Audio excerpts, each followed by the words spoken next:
Holmes in the case of the Headless Woman, brought to you by Advil. Are you suffering from a cold? Is the winter chill giving you fever? Try the new Bromo Quinine cold tablets. Need to get rid of a headache? Try the new Bromo Quinine cold tablets.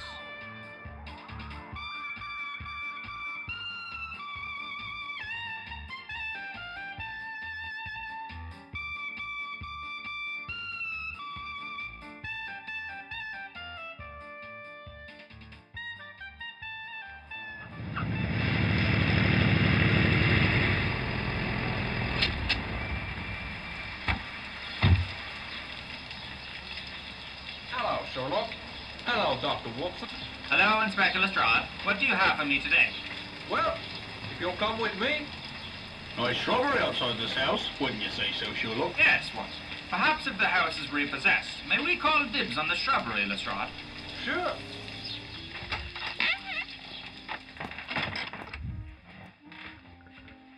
The body is ready. God, Lestrade, what is wrong with you? What's wrong with... I say, what is wrong with you, good sir? I shan't give this case another look.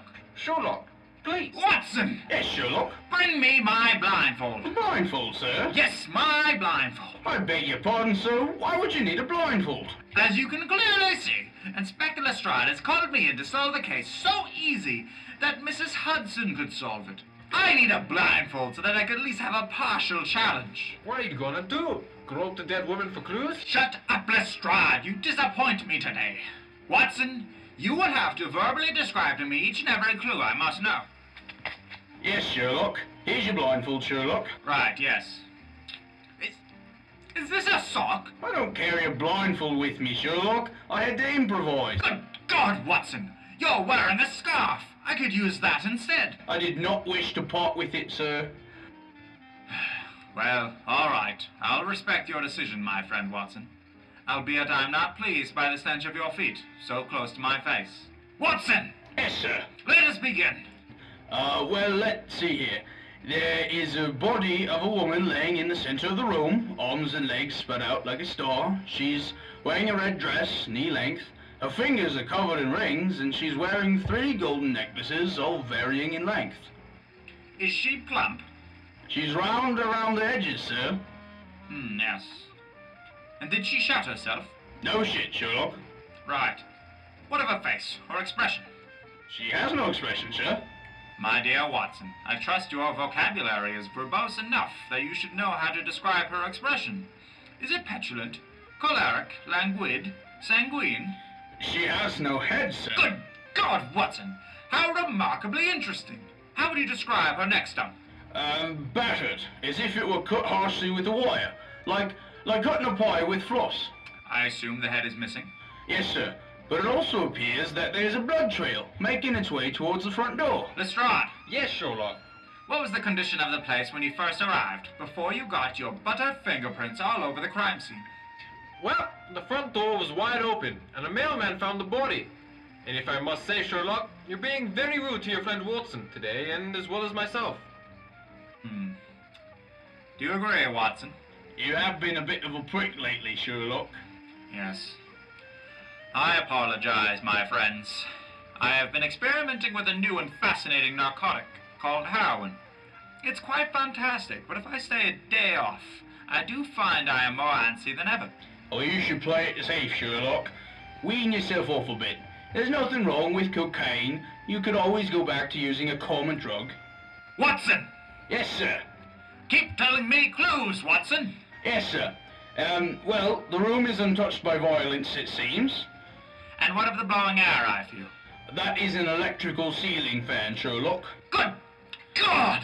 Sherlock, please don't tell me you think she was decapitated by a ceiling fan. That is exactly what I am thinking, Lestrade.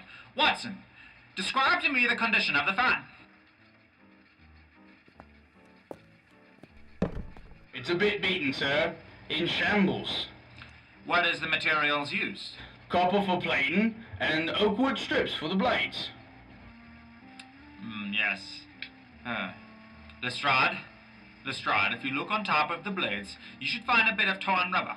Watson, if you look behind the desk to my right, if I do believe, you shall find a bloody necklace. There is indeed a necklace, Sherlock. And rubber? Why would there be rubber there? Is there a string tied to the rubber? Yes. That's it!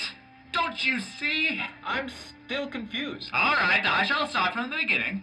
Last week, our lady here was celebrating her birthday. She is lonely, you see. How can you tell that she's lonely? She must have had many cats. You can smell them off of everything in this piss-ridden house. The reason they are not here is because of the open door. Also, like Watson said, she's plump. What does a lonely birthday party have to do with her being decapitated, Sherlock? She's strange indeed. Strange enough to think that tying balloons to her necklaces and letting them dangle is a form of entertainment. Or someone who thinks that's entertaining would certainly not have friends, I agree. So she has the balloon tied to her necklace. The balloon lifts the chain and the ceiling fan holds on. Of course, it wouldn't have decapitated immediately. That's why I said the birthday party was last week. Over the days, the necklace slowly chewed through her neck until one day it cut through it all. The necklace flung in momentum and her head. You done with your blindfold? Are you impressed by how far I've gotten with only a blindfold, Watson? Yes. And my left foot is terribly cold as well. As you can see, this bit of shrubbery concealed the head that has rolled away. She certainly looks choleric. Good show, Sherlock. Now, how about getting us concrete dibs on this bushel? This play was brought to you by Advil. Are you suffering from a cold? Is the winter chill giving you fever? Try the new Bromo Quinine Cold Tablets. Need to get rid of a headache? Try the new Bromo Quinine Cold Tablets.